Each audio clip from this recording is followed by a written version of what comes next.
Muy buenas noches, amigos Radio Escuchas. Muchas gracias por sintonizar su programa Energía, Combustibles y más.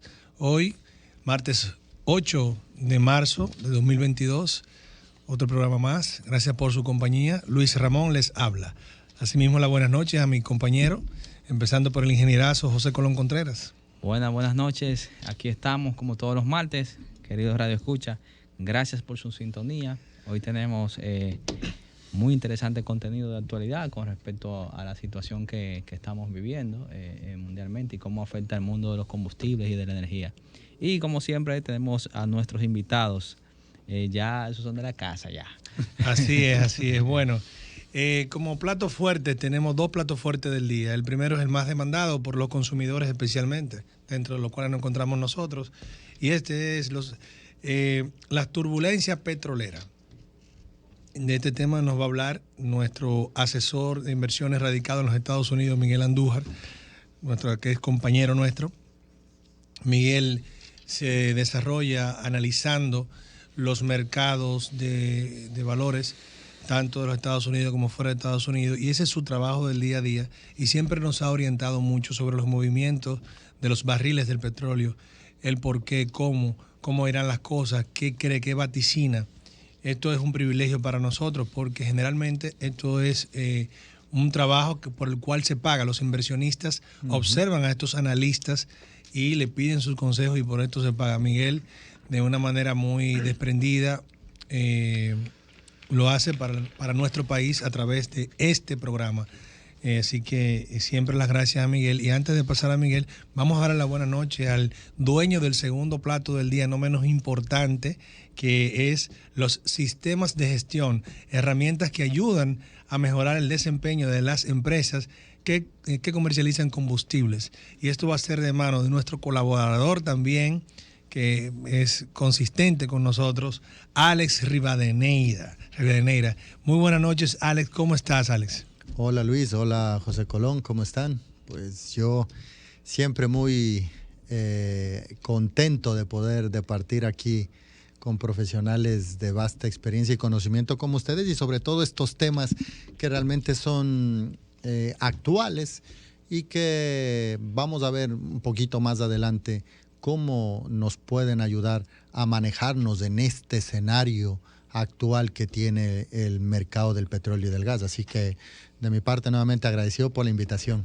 Así es, entonces Radio Escucha, manténgase bien atento tanto al primer tema que repito es turbulencia petrolera, que la verdad tiene una incidencia en este momento, una vigencia total porque está influyendo en todas nuestras economías de una manera bastante importante. Y asimismo el segundo tema a desarrollar, que es sistemas de gestión. Atención a todos los que tienen negocios, atención a todos los que, pues, de empleados y todo lo que trabaja en la fuerza laboral, sobre los sistemas de gestión, cómo esto beneficia tanto a las empresas, tanto a los consumidores, tanto al Estado y a todos nosotros en general. Pues comencemos con el primer tema. Turbulencia petrolera, de manos de Miguel Andújar. Muy buenas noches, Miguel, ¿cómo estás? Muy buenas noches, Luis.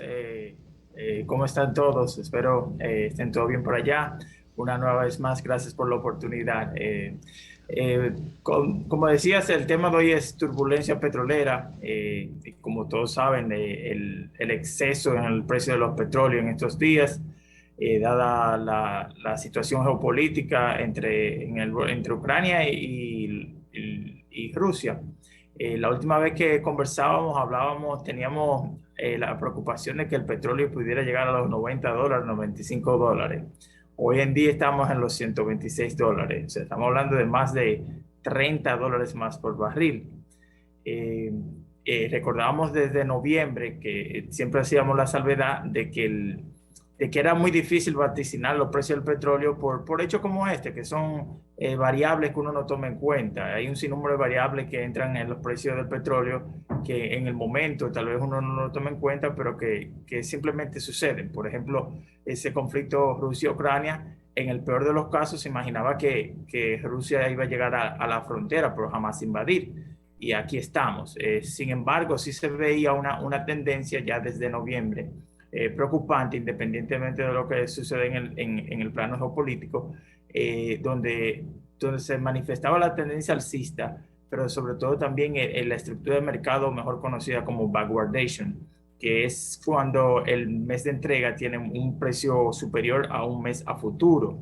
En ese momento, un mes de entrega, en el caso de noviembre, estaba $3 superior a un mes de entrega en enero. Y eso te decía que había una fuerte demanda y había un contragimiento de la oferta. A esto entonces le ponemos lo sucedido, como ya había mencionado antes, y hoy estamos ya en los $126. Pero más que eso, aunque como si no fuera poco, yo insisto que lo más preocupante de todo esto, como venimos diciendo ya hace varias semanas, no es tanto el precio, es en el momento en que se está registrando esta alza, porque se supone que este es el momento para las refinerías acaparar petróleo para su temporada alta, que es el verano. Entonces, si tenemos precio ahora sí, que será del verano.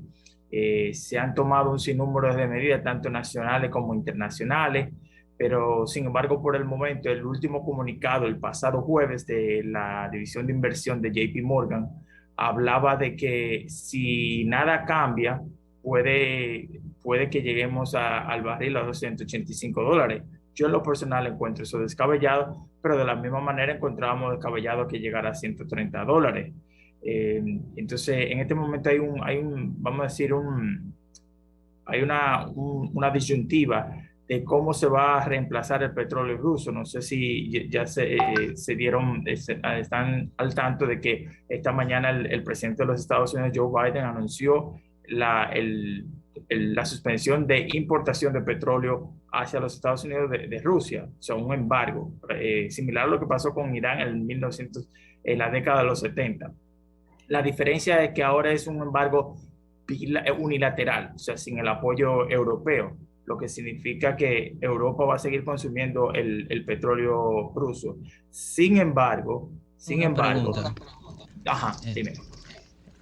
Ciertamente Joe Biden, el presidente estadounidense, como tú dices, tomó una decisión unilateral de no aceptar el combustible ruso. Se entiende por la situación y los intereses que se involucran, pero a los países como el nuestro, que dependemos del 60% del crudo de nosotros, depende del WTI de Texas. El WTI. ¿Cuál va a ser el impacto? O sea, ¿cómo se prevé que eso pueda impactar a nosotros y a todos estos países que dependen mayormente de ahí? Excelente pregunta. Mira, a eso iba. Lo primero es que justamente esta mañana conversaba con unos amigos y me decían que Estados Unidos necesita ese petróleo ruso. Y yo le decía que el problema no es que lo necesite. De hecho, no es la necesidad del petróleo, es que afecta el precio. No es un asunto de abastecimiento. Respondiendo a tu pregunta, no creo que por el momento haya un problema de abastecimiento. Lo que sí nos va a afectar, como ya no está afectando, es en el precio. Porque si tú segregas la importación de petróleo ruso, tú tienes que reemplazarlo con otro. Por eso vemos ya diligencia y hasta visitas oficiales de esta administración a Venezuela. Se está especulando de que se le van a levantar ciertas sanciones para insertar al mercado el petróleo venezolano. Lo mismo ya se tienen conversaciones desde el año pasado, que de hecho no sé por qué no se ha concretizado, con Irán, de levantarle sus sanciones y restablecer el acuerdo del 2015. Entonces, ahí viene el pequeño detalle, que es la parte peligrosa. Aún entre las personas más optimistas con el restablecimiento de eliminar las sanciones a Irán, el restablecimiento de Venezuela al mercado internacional con su petróleo. El petróleo, extraer petróleo, refinarlo, eso toma tiempo. O sea, no estamos hablando de tú abrir la llave de una bañera y sacar agua. Se toma meses. Entonces, en lo que viene a la República Dominicana, en el momento, a menos que otra cosa cambie, lo que afectaría será en el precio. Hoy yo en lo particular pensaba que cuando se anunció eso, el petróleo iba a seguir en aumento. Sin embargo, disminuyó porque estaba en 129, 128 y terminó en 126, lo que se dice que más o menos se asimilaba ese anuncio ya y se tenía eso calculado en el precio. Entonces, Miguel, otra pregunta, si yo tengo. Antes que todo, es bueno para nuestros redescuches todos que este segmento es patrocinado por Combustibles Nets. Te llevamos más lejos. Entonces, la otra inquietud que tengo, y esa sí me gustaría, te la pregunto a ti, Miguel, te la pregunto a Luis, a Alex Rivadeneira, si sabe, Ignacio también. ¿Cómo cambia ahora, con esta situación, la realidad de Venezuela por la importancia ahora que asume? Y su relación con Rusia. Yo quería intervenir ahí antes iba a interrumpir a Miguel precisamente para hablar un poquito sobre eso, que es un paréntesis dentro de la línea, digamos que lógica de nuestra conversación, y es el hecho de que esto define claramente los contornos geopolíticos y la agenda digamos que doméstica que puede tener un país en función de los intereses de quien lo esté gobernando en su momento. Geoeconómicos, inclusive, para utilizar un concepto que aprendimos la semana pasada. De nuestro amigo Elmer González. Muy buenas noches, querido Elmer, si no está escuchando. El Partido Demócrata ha evidenciado un acercamiento ahora con Venezuela, tal vez con una visión un poquito más laxa, un poquito más flexible que la que tienen usualmente un gobierno conservador republicano. Lo mismo que pasa con Irán. Los acuerdos que se hicieron con Irán en el año 2015, durante la administración de Obama, fueron desconocidos por Trump, y eso, bueno, digamos que cerró la llave y reintrodujo las sanciones que se tenían sobre Irán y que hoy en día se están pensando, pues, digamos que levantar para sancionar a Rusia. Entonces, prácticamente es una evidencia clara de cómo la agenda cambia de un momento a otro dependiendo de quién esté al timón.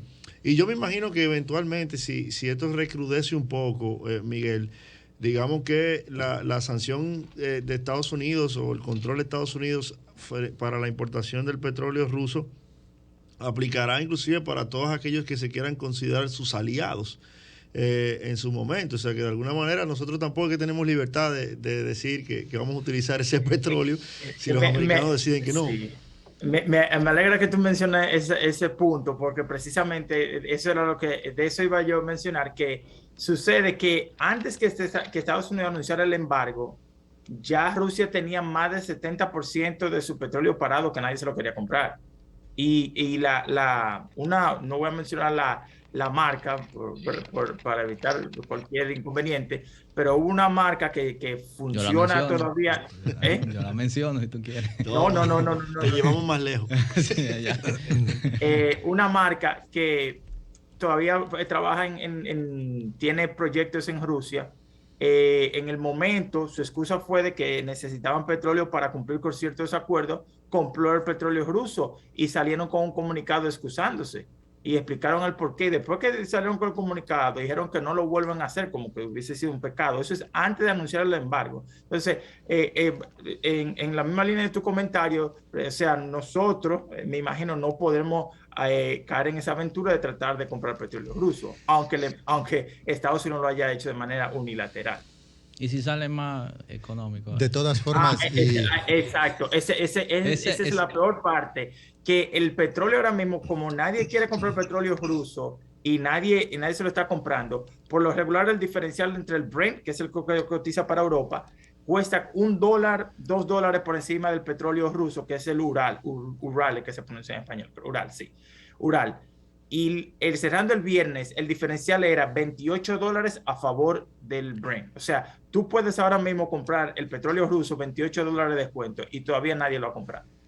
De todas formas, Miguel, y me puedes corregir, no hay que dejar de lado que Venezuela no estoy seguro que tenga la capacidad de producción que tenía hace 15 años, ni tampoco por tema de las instalaciones, del estado actual de producción. Entonces, creo que es un factor clave para tomar en consideración de lo que está diciendo el presidente de Estados Unidos. Exacto. Se va a tomar... Buena aclaración, vamos, y ahí voy con otra pregunta. Hace un tiempito yo vi por ahí que la mayor reserva de petróleo está en Venezuela, ¿es así? Sí, señor. Sin embargo, la capacidad de explotación está limitada. Y ha bajado muchísimo en los últimos años, básicamente, y te lo digo por una falta de atención, por una falta de recursos que permitan gestionar adecuadamente todas las instalaciones de petróleo, y en eso Miguel nos puede aclarar que es un poquito más. Exactamente, desde el 2004-2005 hay una tendencia de descenso de la producción de petróleo, de la extracción de petróleo de Venezuela, precisamente por eso. Hay gente que dice que fue un error de que se despidieron técnicos que tenían mucha experiencia en PDVSA, trajo conflicto y no se le dieron el suficiente mantenimiento, pero desde entonces no ha llegado a los niveles que estaba antes. Hoy en día PDVSA produce no creo que más de 500,000 de barriles al día, ni siquiera. Y entonces, como tú decías, todavía entre PDVSA y todavía Irán no reemplaza el petróleo que produce Rusia, que viene siendo 1.6 millones de barriles al día. O sea, en la actualidad no lo reemplaza. Pero si No. tuviera en su capacidad quizá de máxima producción pudiera hacerlo. Sí, pero eso se toma tiempo. Y Wow. en el mejor de los casos, meses, en el mejor de los casos. Sí, Imagínense pero si las condiciones hubieran sido otras hoy en día. Estuvieran bollando. Pero, y entonces hay otro elemento, y creo que aquí, por lo menos a nivel local, por lo que le dicen política doméstica en los Estados Unidos, se está jugando con eso a la política, porque al final también hay, debajo de todo, aquí hay una lucha política, que es que esta administración ha querido hacer una transición a las políticas renovables. Y no se han dado nuevos permisos para futuro para extraer más petróleo.